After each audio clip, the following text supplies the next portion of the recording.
जिंदगी में जीतने का राज ये है कि हमेशा खुदा पर भरोसा रखें, कभी बात ना आए। यशायाह 26:4 कहती है, अब तक खुदावंद पर एतमाद रखो। क्यों? क्योंकि खुदावंद यहोवा अब्दी चट्टान है, इसमें आप अपने आप को कायम रख सकते हैं। इसने क्या कहा आप भरोसा कर सकते हैं, जो कहा वो पूरा होगा। अब आपकी बरकत का वक्त है। मैं अभी अभी आपके लिए दुआ करने जा रहा हूँ, लेकिन ये छोटी सी गवाही देखें और फिर मैं वापस आऊंगा और हम सब मिलकर गवाही देखेंगे। आप पहले कैसे चलते थे? इससे पहले मैं दुआ से पहले हमें कमरे से चलना मुश्किल था। दिखाएं। दुआ से पहले हमें दिखाएं। दुआ से पहले कैसे मैं चलते इस थे? तरह चलता था। इस तरह? जी हाँ। आप मामूल के मुताबिक चले, आम तौर पर चले, चलते जाएं, चलते जाएं।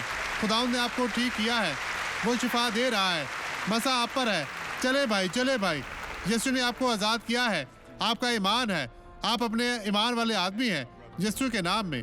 तो अब आप बेहतर हैं। जी वो बोलता हूँ पुर्तगाली मैं, बोलता है और चल सकता हूँ मैं। वो बेहतर है।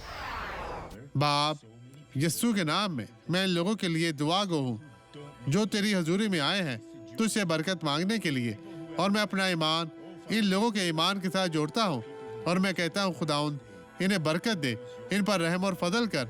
मैं तेरा इख्तियार इस्तेमाल करता हूँ और मैं शैतान की सर्जिश करता हूँ। शैतान तो अब चला जा यीशु के नाम में। और आप कहे खुदाउन तेरा शुक्र।